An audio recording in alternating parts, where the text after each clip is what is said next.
제가 오늘 두 가지 말씀드릴 텐데 네. 페이스북 실적을 간단하게 리뷰해드릴 생각이고요. 네. 두 번째로는 굉장히 뜨거운 명품 시장에 대해서 돌아보고 또 기업 하나를 콕 집어서 말씀을 드릴 계획이에요. 너무 좋아요. 네.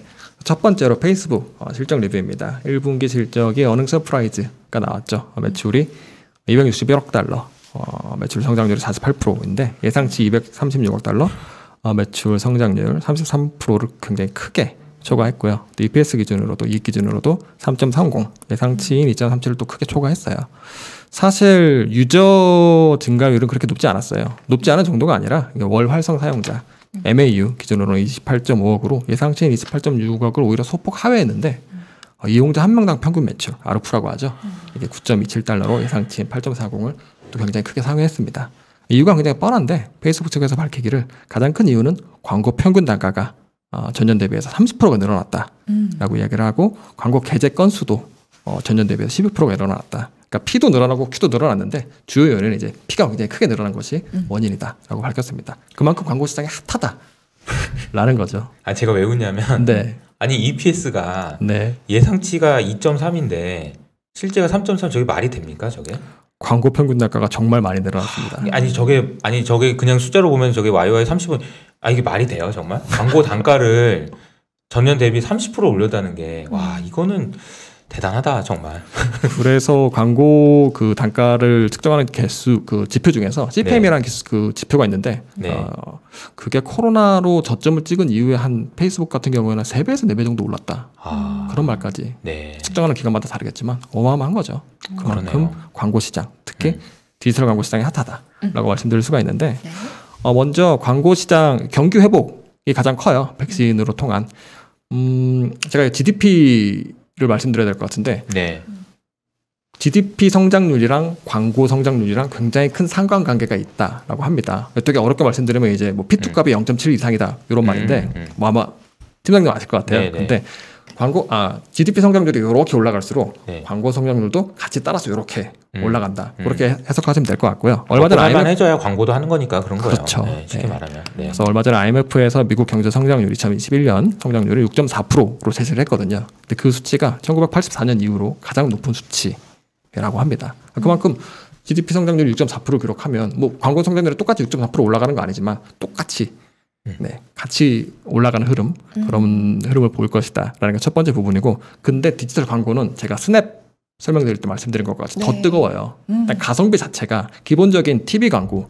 또 신문 광고 라디오 광고보다 일단 싸요. 싼데 더 효율적이죠. 타겟팅이 훨씬 쉽게 되고 또 효율적으로 가능하기 때문에 그래서 디지털 광고에 굉장히 많은 기업들이 몰리고 있는데 실제 기업들의 사례를 제가 몇 개를 갖고 와봤거든요. 여러분 오레오 쿠키 아시죠? 오레오 쿠키 우리나라에서 많이 파는 그 쿠키를 판매하는 기업이 이제 몬델레이즈라는 기업인데 실적 발표에서 한 내용은 아니고 다른 뉴스에서 나온 내용인데 봄이랑 여름에 TV 광고 비용을 전액 디지털 광고로 전환을 하겠다라고 발표를 했고요.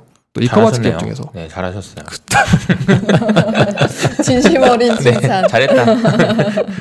이커머스 기업 중에서 미국에 위쉬라는 기업이 있어요. 이거는 주로 이제 10불 미만의 좀 약간 싼 물품들 전문으로 취급하는 이커머스 기업인데 발표하기를 광고비의 대부분을 지금 페이스북이랑 인스타그램에 집행을 하고 있다.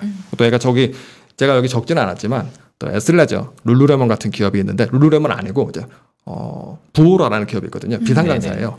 그 기업은 2020년 1월 대비해서 1분기 대비해서 2021년 1분기에 페이스북이랑 인스타그램 광고를 3배 증액을 했다라는 발표를 할 정도로 그만큼 디지털 광고 시장 또 소셜미디어 광고 시장이 뜨겁고 제가 이 실제 기업들의 사례를 보시면 알겠지만 어마어마하다. EPS가 그렇게 좋게 나올 수밖에 없는 다 이유가 있는 거죠.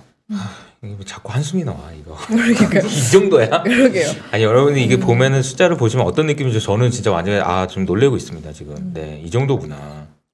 그러니까 바바리안 리서치에서 이렇게 광고에 리서치를 많이 하시는구나. 최근 들어서 언급하시는 빈도수가 보면은 그러니까 광고 시장에서의 진짜 대전환이 일어나고 있구나. 이게 코로나가 엄청 가속화시켰는데 그게 까보니까 진짜 이 정도야? 이런 정도 느낌이네요. 맞습니다. 심지어 제가 살짝 트랜디셔널 TV, 그러니까 전통적인 TV 시장을 좀 깐 것처럼 보이시겠지만 어저께 디스커버리 채널 있잖아요. 그 채널 CEO가 CNBC에 나와서 뭐라고 얘기했냐면 이렇게 뜨거운 광고 시장은 내 생에 본 적이 없어 라고 얘기를 하더라고요.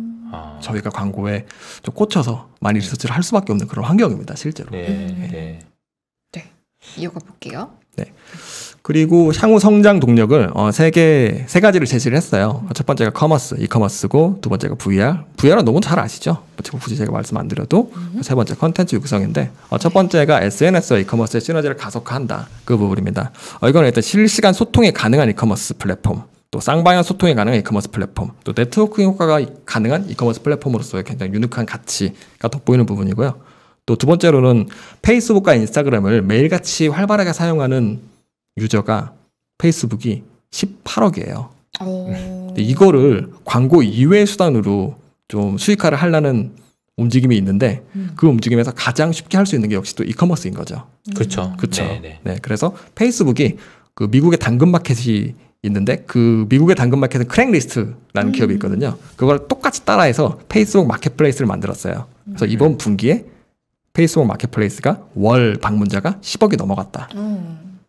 월 방문자가 평균 10억이 넘어갔다라는 걸 발표를 했고, 또 여름에 우리나라도 지금 하고 있지만 인스타샵스 이커머스 런칭했잖아요. 그것도 월 평균 한 100만 건 이상의 거래량을 기록을 하고 있다. 너무 잘 나가고 너무 좋다. 그래서 앞으로도 이런 SNS와 이커머스의 시너지 가속화를 계속할 것이다 라고 얘기를 하고 있고요.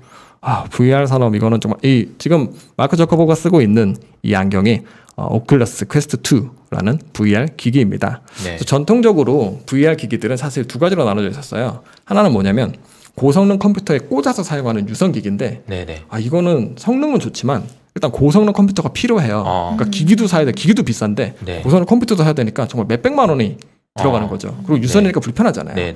반대로 무선 기기가 있는데 이 무선 기기는 내가 이걸 돈 주고 사야 되나 싶을 정도로 성능이 구렸어요.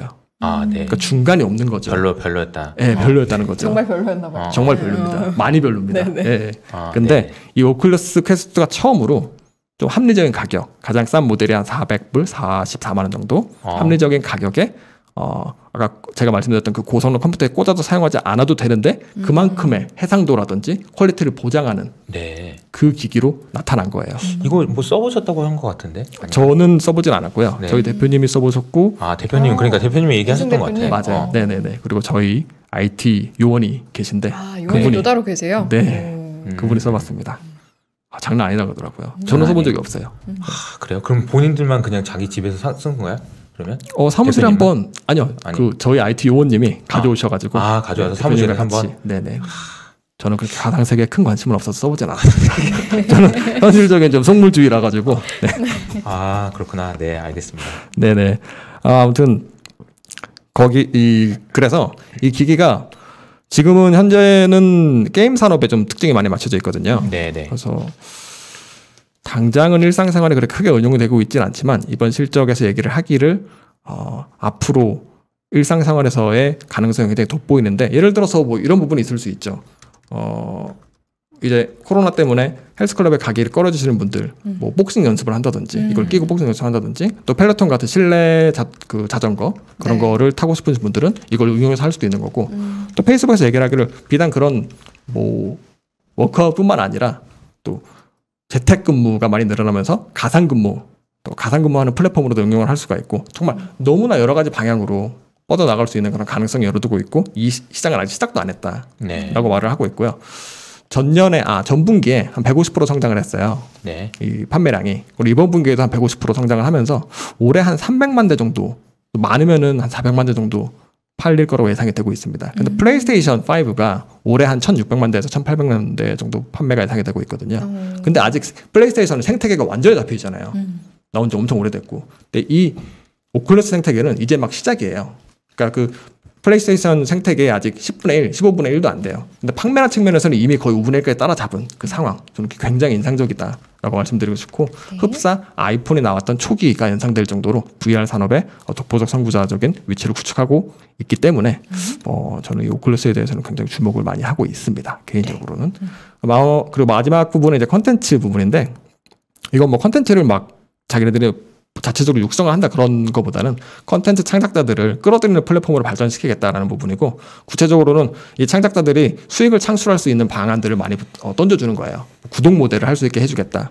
또 누군가 당신의 컨텐츠를 보고 있으면 팁을 던져줄 수 있게 네, 그런 모델을 해주겠다 하고 또 더 심한 것들은 뭐 직접적으로 너희들이 광고를 수주할 수 있게 그런 시스템을 갖춰주겠다. 네, 그런 부분들부터 또 얼마 전에는 클럽하우스를 따라하는 플랫폼도 만든다고 했잖아요. 그것뿐만 아니라 뭐 농담 따먹게 할 수 있는 쇼폼 클럽하우스 네, 그런 것까지 만들면서 좀 약간 컨텐츠 툴까지 장착을 해서 이게 유저 성장률이 아무래도 페이스북은 정말 너무나 이미 많은 사람들이 쓰고 있기 때문에 아까 보시면 알겠지만 MAU 성장률 보시면 알겠지만 좀 낮잖아요. 그쵸. 그래서 지금 좀 그 레깅되고 있는 그런 유저 성장률을 이렇게 컨텐츠 창작자들을 재미있는 컨텐츠, 뭐 유익한 컨텐츠들 이런 거 많이 만드는 분들을 페이스북 그 플랫폼으로 끌어들여서 유저 성장을 좀 더 촉진시키는 방향으로 가져가겠다. 페이스북이라는 거대한 이 바다가 있으면 그 안에 구독자들 너무 많으니까 사용자들은 그쵸. 그 안에서 야 너 이것도 해봐라, 이것도 해봐. 페이스북에서 그냥 SNS만 하지 말고 뭐 이것도 사보기도 하고 컨텐츠 소비도 해보고 이렇게 하라는 거잖아요. 맞습니다. 이거를 잘 만들어주고 잘 뛰어놀 수 있는 환경을 만들어줄 수 있는 능력이 진짜 대단한 능력인 것 같아요. 맞습니다. 예. 저도 이제 클럽하우스를 열심히 하거든요. 그래서 최근에 이제 클럽하우스에서 이제 새로 나온 서비스가 뭐냐면은 그 스피커한테 돈을 줄 수 있는 서비스를 똑같은 만들었어요. 서비스네요. 네. 직접 돈을 줄 수 있도록. 근데 아마 이제 이게 지금은 이제 달러로 주는데 나중에는 이제 아마 이게 가상화폐나 가상자산으로 줄 가능성이 높아요. 그래서 이게 사실 이게 지금 얘기하는 이 얘기들이 사실은 다 가상환경이에요. 지금 페이스북도 그렇잖아요. 보면은 페이스북이 우리 이렇게 만나서 하는 거 아니잖아요. 근데 페이스북이라는 그 가상 공간 내에서 일어나는 일들이 앞으로도 점점점 우리가 가상환경 그러면 VR로 뭐 끼고 뭐 이것만 생각하는데 사실은 요거 다 가상환경이지 뭐. 네. 게다가 그 안에서 네. 효율적으로 뭐 사고 팔고 뛰어놀고 노래하고 막 이런 거잖아. 네, 거 맞습니다. 가십하고 네. 전부 해봐라 가상환경에서. 이런 일들이 일어나고 있군요. 네. 이어서 이 이야기도 할 수 있는 것 같아요. 우리 은기환님 네. 지금 와주셨는데 저희 네. 함께 했었잖아요. 네네. 근데 가상현실로 이동수요를 대체할 수 있다면 온실가스 감축에 도움이 된다고. 그동안의 전력은 재생에너지로 준다는 그만해. 네, 또 이렇게도 연결을 시킬 수 있다라는 말씀을. 내가 네, 이제 이 인사를 얘기를 이제 네. 제가 했었어요. 이제 한번 제 그 이호석 아카데미 채널에서도 했었어. 왜냐하면 가상환경에 대한 중요성이 그 재생에너지 그러니까 이제 기후 위기를 극복하기 위해서 가상환경이 필요하다는 거예요. 왜? 재테크해야 되니까 돌아다니지 않아야 되니까 공장 가동률 줄이고 효율적으로 돌아가게 하기 위해서 가상환경이 필요하다는 거예요. 가상환경이 지금은 노는 걸로만 하잖아요. 그렇죠. 지금 엔비디아나 아니면 애플이나 이런 데서 제가 아는 분들의 얘기를 들어보면 이거는 지금 가상환경은 놀라고 하는 게 아니에요. 뭐냐면 일도 가상환경에서 하라는 거예요. 회사 가서 이거 앉아서 하지 말고 가상환경 집에서 가상환경 써가지고 거기서 하라는 거예요. 돌아다니지 말고. 네. 그러니까 가상환경이 더 필요하다라는 얘기가 기후 때문이다라는 얘기도 맞긴 맞습니다. 임규환님 됐나요? 네. 우리 매니저님 덕분에 네. 저희가 그 이야기까지 한번 잠깐 터치하고 왔고요. 어제 또 ESG 이야기를 해서 한번 잠깐 언급을 맞습니다. 해봤어요. 잘하셨어요. 돌아와서 네. 깔끔한 정리 감사합니다. 네. 그리고 오늘의 어떻게 보면 본론입니다. 네. 네. 명품 시장과 제가 기대됩니다. 네, 한 기업인데 명품 시장이 뜨겁다는 건 사실 너무 직관적이죠. 여기서 한 10분 정도 떨어져 있는 롯데백화점 본점에 1층 명품관에 주말에 줄 쓴 것만 봐도 사람들 그러니까 장난 아니죠. 근데 때마침 최근 한 2주 동안 유럽의 대표적인 명품 기업들 3곳이 실적을 발표를 했습니다. 또 LVMH 대표적인 브랜드로 이제 루이비통, 뭐 디올, 셀린느 이런 브랜드들이 있고요. 또 캐링, 구보.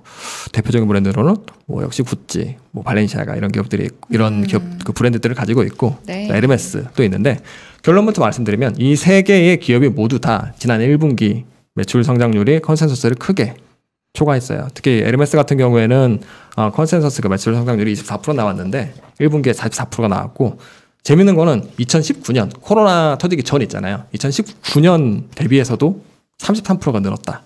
그러니까 이쪽 이미 에르메스라든지 캐링이라든지 LVMH는 회복의 단계를 넘어서 성장의 단계까지 이미 진입을 한 상황이다라고 말씀드릴 수가 있는 거예요. 정말 뜨거운 거죠, 말 그대로. 그래서 왜 뜨거운가라고 일단 왜 뜨거운가를 봐야 되는데 네. 제가 뭐 연합뉴스 기사를 또 가져왔습니다. 자주 가져오죠. 네. 뉴스 기사 좋습니다. 네. 해외 여행을 못 가는 대신에 연합뉴스. 막 가는 곳. 네. 여행 자금을 명품에 소비하는 경향이 나타나고 또 MZ세대, 밀레니얼 세대와 G세대 사이에서 명품이 유행한 영향으로 분석이 된다라는 부분입니다. 그러니까 한마디로 얘기해서 보복 소비라는 부분이에요. 그렇죠. 제가 여기 이거를 작성을 하고 있는데 저랑 같이 일하시는 연구원 분이 이걸 쓱 보더니 와 맞아요. 9.11 테러? 이거는 제가 다시 이걸 말씀드리고 바로 얘기를 해드릴게요. 네. 그분이 진짜 돈 쓸 데도 없고 뭐 할 것도 없고 그런 상황이라서 사람들이 이렇게 명품을 많이 사는 거 이해가 된다라고 하시더라고요. 근데 좀 왜 명품을 많이 사지? 이렇게 꼭 보복 소비로 이어지는 건가? 이렇게 생각하시는 분도 계실 수가 있어요. 근데 제가 2001년 9월 11일을 왜 들고 왔냐면 네더포터라고 미국과 유럽에서 그 명품 리테일러 하는 기업이 있거든요. 네. 아주 오래전부터. 근데 그 기업이 2001년에 명품이 가장 많이 팔린 날이 2001년 12월 24일이다. 뭐 당연하죠. 12월 24일. 네. 크리스마스 이브. 두 번째로 많이 팔린 날이 땡스기빙. 네. 너무 당연하죠. 세 번째로 많이 팔린 날이 언제냐? 9.11, 9월 1일, 9월 11일, 9.11 사태가 터진 그날 오후에 정말 미친 듯이 팔렸다라는 거예요. 제가 드리고 싶은 말씀은 어떤 트라우마틱한 이벤트가 발생했을 때 사람들이 뭔가 스트레스를 해소를 해야 되는 그런 거고 역사적으로 한 20년 전부터 이런 명품 구매가 그 하나의 솔루션으로 작용해 왔다라는 것이죠. 그런 관점에서 지금 코로나 이후의 상황에 대한 어떤 코로나 때 똑같은 상황이 펼쳐지고 있다라고 저는 해석을 하고 거군요. 있습니다. 근데 신기하네요. 그러니까 9월 10일 날 그 사태가 나고 있을 때 네. 그날 오후에 있다고? 네. 저도 믿기지 않았지만 그게 축적된 데이터인 거죠. 몇 년 동안. 네, 그렇습니다. 신기하다. 2001년 데이터요. 2001년 데이터. 네, 정말로. 그러니까 제가 똑같은 말씀이지만 그런 이벤트가 났을 때 뭔가 스트레스를 풀어야 되고 뭔가 기분을 전환시켜야 되는데 그 가장 흔한 방법 중에 하나가 고가의 아이템 소비라는 거예요. 그게 그렇구나. 내가 역시나 똑같이 말씀드리지만 코로나에서 똑같이 펼쳐지고 있는 그런 상황이라는 겁니다. 그러네요.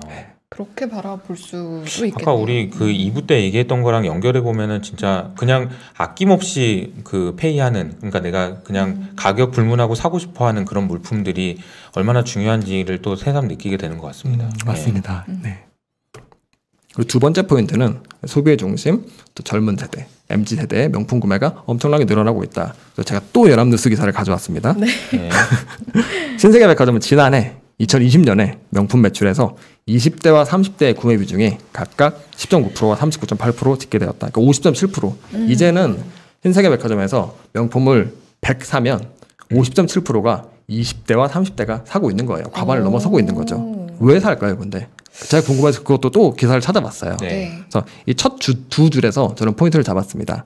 외출은 줄었지만 한 번 구입하는 옷을 제대로 된 것이 있겠다는 의식. 이게 첫 번째로 저는 판단을 했고, 또 자기 과시형 소비 트렌드. 이게 두 번째로 판단을 했어요. 그래서 첫 번째는 가성비가 아닌 퀄리티와 밸류가 중심 가치다라고 제가 정리를 했습니다. 이건 제가 설문조사 결과 두 개를 들어줄 수가 있을 것 같아요. 작년 11월에 뱅크 오브 아메리카에서 10개국을 대상으로 10,000명이 넘는 G세대를 대상으로 제가 적어놓은 거랑 똑같은 질문을 던졌어요. 프라이스, 가격과 퀄리티, 품질 중에서 너는 뭘 더 중요하게 생각하느냐. 그래서 어떻게 결과가 나왔을 것 같으세요? 글쎄요. 퀄리티가 83%가 나왔고요. 프라이스가 17%가 나왔어요. 10,000명이 넘는 G세대 투표 중에서. 네. 그리고 두 번째로 설문조사 결과는 뭐냐면 2019년에 ABC 방송에서 저 같은 밀레니얼 세대 4,000명을 대상으로 설문조사를 했는데 굉장히 미국에서는 헬스케어 보험이 중요하잖아요. 의료보험이. 그렇죠. 진짜 중요하잖아요. 그래서 질 좋은 의료보험과 이런 하이엔드 명품 중에서 너는 어디에 돈을 쓸 생각이 있어? 이렇게 물어봤거든요. 근데 53%가, 과반이 넘는 53%가 질 좋은 명품을 택했고, 또 하나는 보험 안 하고 명품. 보험 안 하고 명품이에요. 보험 안 하고. 철이 없어 보이는데 우리가 보기에는 그런 거죠. 이해를 하려고 노력해야 되는 거죠. 세대인데, 근데 이유가 그러니까 그쵸, 그분들 나름대로 이유가 있을 거예요. 조금 다르죠. 어떻게 보면. 그러니까 네. 이해하려고 노력하겠습니다. 그러니까 각각의 가치가 그럼요. 있는 거니까요. 네. 그리고 그래서요? 똑같은 응답자 중에서 73%는 이 명품이라는 게 또 어떻게 보면 내 소비에 부담이 되고 좀 내가 이러면 안 되는 걸 알고 있지만 그래도 산다라고 대답을 했어요. 그러니까 좀 약간 우리 이렇게 보면 저도 나이가 너무 들어 보이긴 한데 이해할 수 없는 그런 일들이지만 본인 스스로도 알고 있다는 얘기네. 알고 있다는 얘기죠. 충분히 인식을 하고 있는데 그럼에도 불구하고 뭐 퀄리티를 선택하고 밸류를 선택하고 그런 가치관의 삶을 택한다라는 부분. 저는 여기서도 양극화가 보이거든요. 이게 뭐냐면 밥을 먹을 때 항상 뭐 그냥 편의점에서 매번 먹더라도 딱 한 번만큼은 엄청 맛있는 걸 먹고 싶은 거야. 그렇죠.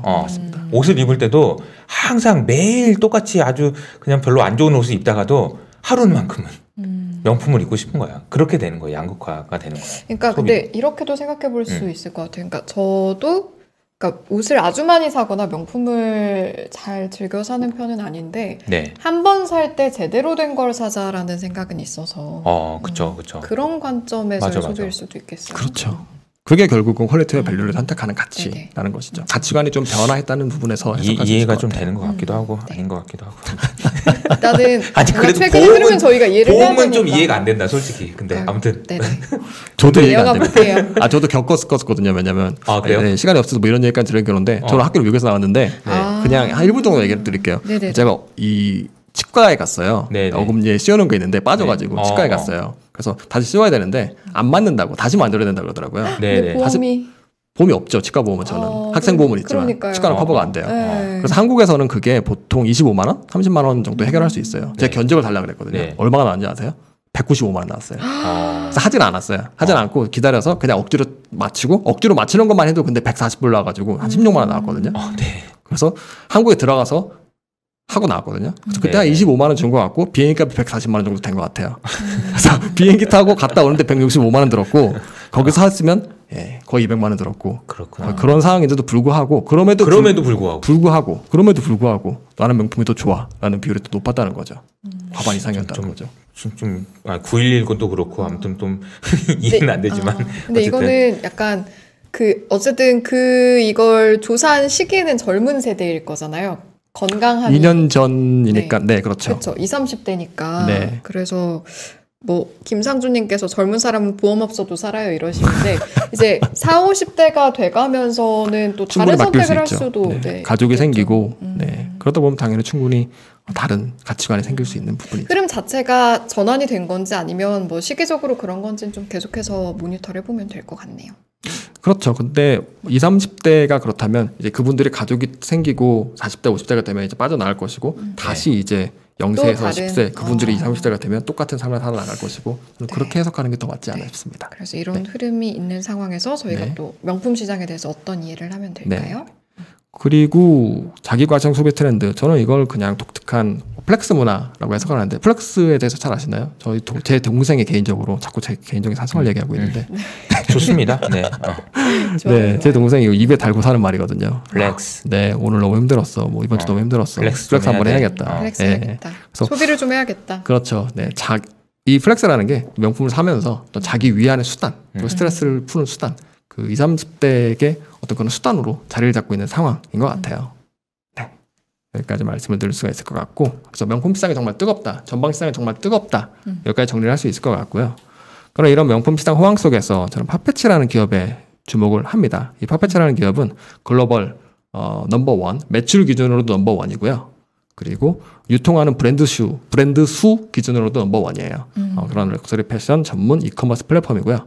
매출이 2020년 기준으로 한 2조 정도 됩니다. 네.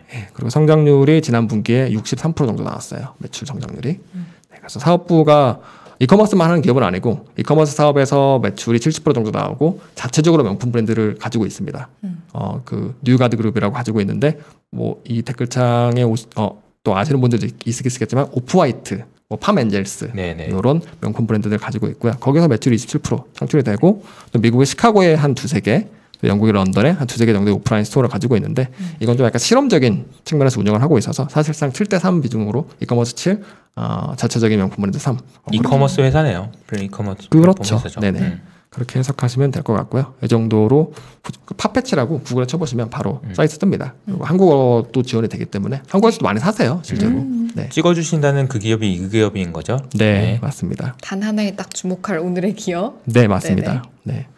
저는 제가 파페치를 좋게 보는 이유는 세 가지가 있는데 네. 포인트는 첫 번째는 MZ세대는 명품도 주저없이 온라인으로 구입한다라는 부분이에요. 사실 오프라인보다 온라인 구매가 더 편하고 익숙한 세대이기도 하고 실제로 핫패치에서 뭐라고 내놓았냐면 2020년에 우리 전체 고객의 3분의 2가 MZ세대라고 발표를 했거든요. 더 재밌는 건 핫패치가 차이나에서 중국에서도 사업을 하고 있거든요. 근데 핫패치 차이나 고객들 그 유저들 중에서 평균 연령이 몇 살일 것 같으세요? 그거 한번 찍어보실래요? 응? 팟패치 차이나 네. 팟패치 중국에서 평균 고객 연령. 20대. 더 낮춰야 될 것 같은데. 그러니까 생각지 못한 답변일 것 같아서. 많이 낮춰야 될 것 같은데. 15세. 아니 그럴 수는 없죠. 15세는 너무 심하고. 그럴 수는 없죠. 아니, 21. 18세? 너무 가시네요. 너무 낮았어요. 20살. 27입니다. 27. 너무 낮았구나. 너무 27입니다. 너무 무리했습니다, 제가. 진짜 낮아요.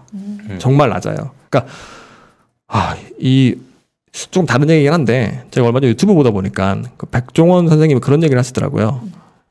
요식업 하시는 분들은 젊은 세대가 오면 너무 막 친근하게 굴거나 그러면 안 된다고. 대면에 되게 익숙하지 않은 사람들이 되게 많다고.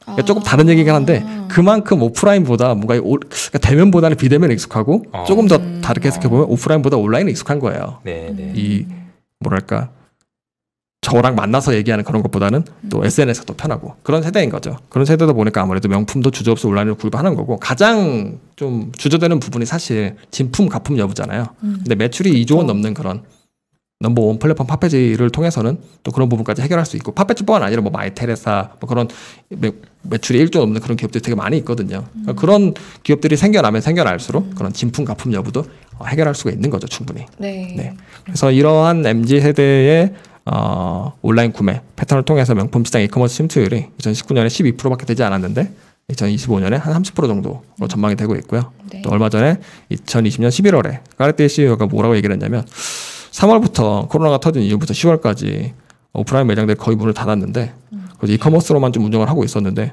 생각보다 이커머스만으로도 충분한 성장이 가능한 것 같아.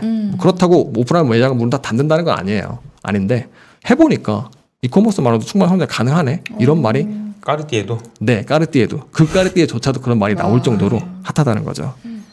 그리고 아까 제가 이 세 개 기업을 말씀드렸잖아요. 근데 이 세 개 명품 기업들의 1분기에 온라인 매출 성장도 굉장히 견고하게 잘 나왔습니다. LVMH, 루비통 같은 경우에도 항상 이 매출 성장 얘기할 때 무슨 말이 붙었냐면 리오프닝이 진행되고 있음에도 불구하고 노 슬로우다운 전혀 내려가지 않고 있다. 온라인 매출 성장률이. 캐링도 똑같아요. 구지도 똑같아요. 리오프닝이 진행되고 있음에도 불구하고 전년 대비 100% 이상을 유지가 되고 있다. 이렇게 말하고 있고 에르메스 같은 경우에도 똑같이 지금 보시겠지만 리오프닝이 진행되고 있음에도 불구하고 doesn't come down 내려가지는 않는다. 1분기에 1, 2, 3월에 그렇게 얘기를 하고 있습니다. 실제로. 그리고 얼마 전에 구찌에서 4월 15일 날 아리아 커넥션이라고 2011년 첫 커넥션 발표를 했는데 그때 구찌 CEO도 똑같은 얘기를 했어요. 4월에도 유지가 되고 있나요? 그러니까 유지가 되는 정도가 아니라 3월보다 더 늘어났습니다. 라고. 계속해서 지금 유럽도 그렇고 미국도 그렇고 리오프닝이 진행되고 있잖아요. 그런 상황에도 불구하고 온라인 매출은 오히려 더 늘어나고 있다. 그런 부분인 거죠. 네. 김상준님께서 한섬도 온라인몰이 잘 된다고 타임 그 얘기 시스템. 해주시네요. 그러니까 이게 지금 온라인 매출이 참 많이 패러다임 변화다 이 얘기를 해주시는 것 같아요. 네, 맞아요. 그리고 두 번째는 중국 명품 시장의 고성장이라는 부분입니다. 2019년에 중국 명품 시장이 한 133조 시장 규모가 됐는데 2025년에 200조 정도로 늘어날 예정이고요. 이게 좌측의 그래프는 세계 명품 시장에서 중국인 매출 비중이에요. 중국인 분들이 사는 매출 비중. 근데 이게 2019년에 35%였던 게 2025년에 49%까지 50%까지 올라갈 예정입니다. 요거는 이 팟패치의 예상인 겁니까? 아니요, 이건 베인 컴퍼니에서 베인 컴퍼니에서 매 년마다 럭셔리 산업에 대한 보고서를 발표하거든요. 거기에 컨설팅 회사에서 그렇습니다. 추정한 거라는 거죠. 예. 네. 그래서 전체 명품 시장이 100이면 그 중에 이제 50이 중국인발 매출이라는 거죠. 2025년부터는 시장이 엄청나게 커진다는 것이고 상당하네요. 네. 아니 시장도 커질 텐데 그것도 뭐 비중도 커진다는 얘기는 중국에서 명품이 진짜 많이 늘어난다는 얘기네요. 그죠? 네. 제가 아까 LVMH 루비통 말씀드렸잖아요. 네, 네. 그 1분기에 중국 포함해서 일본 빼고 중국 포함 아시아 매출이 97%가 늘었습니다. 거의 100%. 다른 데는 그렇게 안 돼요. 50%도 안 돼요. 중국이 정말 지금 어마어마하게 빠르게 명품 시장이 열리고 있고 또 말씀하신 대로 너무너무 커지고 있는 상황. 네, 네. 그리고 오른쪽 그래프는 이제 중국 내수예요. 중국 내수인데 이거는 중국 분들이 명품을 살 때 100을 사면 한 75% 정도는 프랑스 파리에서 또 뭐 이탈리아 밀라노에서 이렇게 여행하면서 면세점에서 많이 사신다고 하더라고요. 지금은. 근데 중국 정부에서 이걸 굉장히 못마땅하게 생각을 하고 있습니다. 어떻게 보면 국부 유출이니까 못마땅히 생각할 수밖에 없죠. 그래서 그쵸. 국내에서 살 수밖에 없는 그런 인센티브를 계속 마련을 하고 있고 또 정책적으로도 그런 부분을 2022년, 3년, 4년 계속해서 뭔가가 나올 거라고 해요. 뭔가 나올 거라고 하고 또 네. 지금 중국 내수에서 한계가 있을 수밖에 없는 게 1선 도시, 2선 도시, 즉 대도시 쪽에서만 소비가 많이 일어나고 있거든요. 근데 중국의 그 소득 수준이 많이 올라오면서 3선 도시와 4선 도시, 또 내륙 지방에서 그분들도 많이 소비가 일어날 거라고 합니다. 앞으로는 2022년, 3년, 4년부터는. 네. 그래서 그분들은 좀 해외에서 명품 사시기보다는 아무래도 내수로 해결할 분들이 훨씬 더 많을 텐데 네, 그쪽까지 감안을 해서 그쪽의 성장률까지 감안하면 이렇게 중국 내수 비중이 2019년에 전체 명품 시장의 중국 내수 비중이 11%밖에 되지 않았는데 2025년에는 28%, 거의 30%까지 올라올 수 있는 네, 그런 환경이 조성이 될 거다라는 부분이죠. 그래서 중국 명품 시장이 이렇게 고성장을 하는데 팔페치가 이걸 알고 알리바바와 손을 잡고 또 여기 제가 적지는 않았지만 스위스의 명품 기업 아카카레띠에를 가지고 있는 리치몬드 그룹 이 세 개가 손을 잡고 VC를 만들어서 2020년 11월에 우리 셋이서 중국 명품 시장을 제대로 공략해보자 이렇게 도원결의를 했어요. 그래서 2021년 3월에 알리바바의 T몰, 뭐 11번가 몰 이런 몰인데 거기에 럭셔리 파빌리온이라는 럭셔리 전문 그 코너가 있거든요. 거기에 파페치가 입점을 했습니다. 그래서 입점을 했고 제가 여기서 봤을 때 포인트는 두 개인데 알리바바 T몰이 유저가 지금 한 7억 명 이상이 돼요. 정확히 7억 6천만 명, 7억 7천만 명. 그래서 네. 그쪽에 노출이 7억 명에게 노출이 될 수 있다라는 부분이 첫 번째고 또 여기 T몰 유저 이용자 평균이 역시 마찬가지로 31세 밖에 되지 않습니다. 중국에. 그거고 저는 단순하게 그냥 이렇게 알리바바가 하고 있는 뭐 유저가 7억 명 이상의 알리바바가 하고 있는 럭셔리 파빌리온에 파페치가 입점을 해서 뭐 잘 될 거다. 요거보다는 진짜 히든카드가 있는데 파페치가 가지고 있는 유통하고 있는 브랜드가 총 명품 브랜드가 3,500개가 넘거든요. 네. 근데 이 3,500개가 넘는데 90%가 기존 알리바바가 판매하지 않던 브랜드예요. 그러니까 이게 무슨 말이냐면 명품을 처음 살 때는 다들 뭐 구찌, 뭐 루이비통, 돌체앤가바나 이런 모두가 다 아는 그런 그쵸. 뭐 평범한 명품이라는 말이 어울리지 않지만 그런 걸 많이 사요. 근데 명품 시장에 성숙해지고 이런 사람들이 명품을 더 많이 사다 보면 진짜 듣도 보도 못한 뭐 벨기에 명품 브랜드, 네덜란드 명품 브랜드 이쪽으로 많이 가요. 제 주변에는 좀 그런 분들도 명품을 좋아하시는 분들이 그렇게 많이 흘러가는 걸 저는 직접 제 눈으로 봤거든요. 그런데 그 부분을 채워줄 수 있는 게 지금 아무도 없는 거고 또 이렇게 3,500개나 되는 브랜드를 한 번에 유통할 수 있는 브랜드 그 기업이 쉽게 생길 것 같지도 않아요. 그쵸. 이 가려운 부분을 긁어낼 수 있는 기업인 파페치밖에 없고 근시일 내에 어떤 경쟁자를 생길 것 같지도 않은데 중국의 명품 시장이 커지면서 성숙해지면 성숙해질수록 그런 브랜드에 대한 수요는 늘어날 것이고 그걸 채워줄 수 있는 그걸 긁어줄 수 있는 기업은 파페치밖에 없다라고 저는 생각을 하고 있어서 지금 당장도 당장이지만 2년, 3년 뒤에 이 파페치가 중국 명품 시장에서 굉장히 큰 파급 효과를 가져올 수 있다라고 판단이 됩니다. 네. 마지막 부분은 이제 속속 런칭 중인 신규 사업이라는 부분인데 중고 판매 우리나라에서 굉장히 핫하잖아요. 최근에 당근 마켓도 네. 그렇고 네. 그쵸. 얼마 전에 그런 것도 있더라고요. 또 20, 30대 특히 20대 분들 중에서 500만 원짜리 백을 산 다음에 네. 2주 동안 한번 착용을 하고 480만 원에 다시 판대요. 딱 2주 사용한 값 20만 원만 제외하고 다시 팔고 그런 게 많더라고요. 우리나라뿐만 아니라 미국도 똑같아요. 파이프 샌들러에서 매년마다 봄이랑 가을에 10대들 중심으로 트렌드 보고서를 발간을 하거든요. 근데 올 봄에도 발표를 했어요. 올 봄에 발표했는데 그 중에서 가장 큰 트렌드, 빅 트렌드를 꼽았는데 하나가 뭐냐면 바로 이 중고 거래가 많이 늘어났다. 미국에서. 10대들 중에서 뭐 중고품을 매매해봤다. 또 매입해봤다. 요 두 개가 다 50%가 넘었는데 이것들 중에서 파이프 샌들러에서 집계를 한 이후로 처음이다. 라고 하더라고요. 그만큼 명품 그 중고 거래가 많이 늘어났고 이 명품 거래에 대한 중고도 되게 많이 늘어나서 어저께 사실 이거는 리얼리얼이라고 미국에서 또 중고 판매 플랫폼을 이미 명품 중고 판매 플랫폼을 하고 있는 기업이 있어요. 그 기업도 어저께 주가가 8% 올랐거든요. 아직 네. 제가 이유까지는 파악을 못 해봤는데 그렇게 굉장히 핫한 상황인데 2021년 1월부터 이걸 하려고 뛰어드는 상황이고 네. 두 번째는 뷰티, 화장품, 향수 제품 런칭에 착수를 하고 있습니다. 2022년부터 이거는 바이올렛 그레이라는 캐나다의 이제 온라인 플러스 오프라인 뷰티 사업을 하고 있는 기업을 인수 지금 협상이 진행 중이고 뭐 샤넬 이런 브랜드 보면 사실 샤넬뿐만 아니고 상당히 많은 브랜드들이 뭐 이런 가죽 제품, 의류, 플러스 뷰티까지 같이 운영을 하고 있잖아요. 그런 부분에서 시너지 효과가 나올 수 있는 부분이고 실제로 파페치에서 그런 뷰티 사업을 하고 있는 명품 브랜드들에게 어떠냐고 물어보니까 우리는 무조건 환영이다. 왜냐하면 오프라인에서 파는 것보다 온라인에서 파는 게 마진이 더 좋은데 우리도 마땅한 그런 빅 플랫폼에서 이런 뷰티 산업을 취급하는 데를 찾지 못하고 있는 상황이기 때문에 너네들이 하면 우리는 무조건 좋다라는 반응을 얻었었고 디맨드 측면에서도 수요 측면에서도 팟패치 자체적으로 설문조사를 해본 결과 이것도 제가 예전에 말씀드렸던 스냅이랑 좀 겹치는 부분인데 AR을 통한 뭐 이렇게 칠해보고 이렇게 칠해보고 그런 것만 확보가 좀 될 수 있으면 뷰티 제품들을 이커머스 이용을 할 의향이 있다라고 한 게 69% 정도 꽤 잡혀 높네요. 있습니다. 네, 생각보다 꽤 높은 부분이죠. 그래서 서플라이 디맨드 모두 생각보다 우리가 생각하는 그런 통념보다 더 높은 평가를 받을 수 있다. 네. 네. 이렇게 두 개의 부분에서도 또 신규 사업을 통해서 신성장 동력이 마련될 수 있다라는 부분이고요. 네.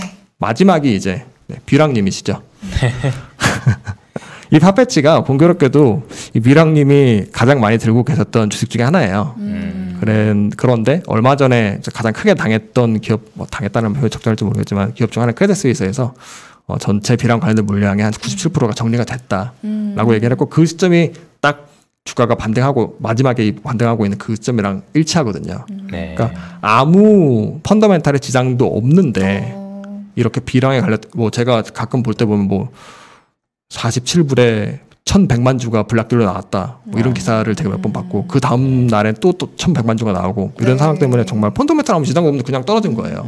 그래서 고점 대비해 지금 30% 실적은 이상이 없는데 이상이 주가가 없죠. 빠지는 네, 거죠. 30% 정도 떨어진 그런 상황이라서 어떻게 보면 뭐 제가 매수를 추천드리는 건 아니지만 지금 뭐 좋은 기회가 될 수도 있다라는 부분이 네. 있고 그리고 매수를 추천드리는 건 아니지만 좋은 기회가 될 수 있다. 말이 너무 그런가요? 약간 좀 사기꾼 어떻게 맞나요? 아니 근데 이제 김상준님께서 이렇게 네네. 뭐 댓글을 달아주셨어요. 이분 장사 참 잘하시네. 확 끌리네요. 네, 저희가 지금, 뭐 특정 뭐 뭔가를 이렇게 권해드리는 건 아니지만 그런 건 아니지만 그래도 한번 보시고 주목해볼 파페트라는 만한, 네. 회사에 대해서 한번 뭐 여러 가지 얘기를 많이 해주셨는데 이 회사가 시사하는 바도 있는 것 같고 이 회사가 좋아 보이면은 지금 정도에서 뭐 한번 고민해 보실 필요는 있겠다 이런 네. 생각이 좀 드네요. 네. 관심 있게 좀 보시면 좋을 것 같아요.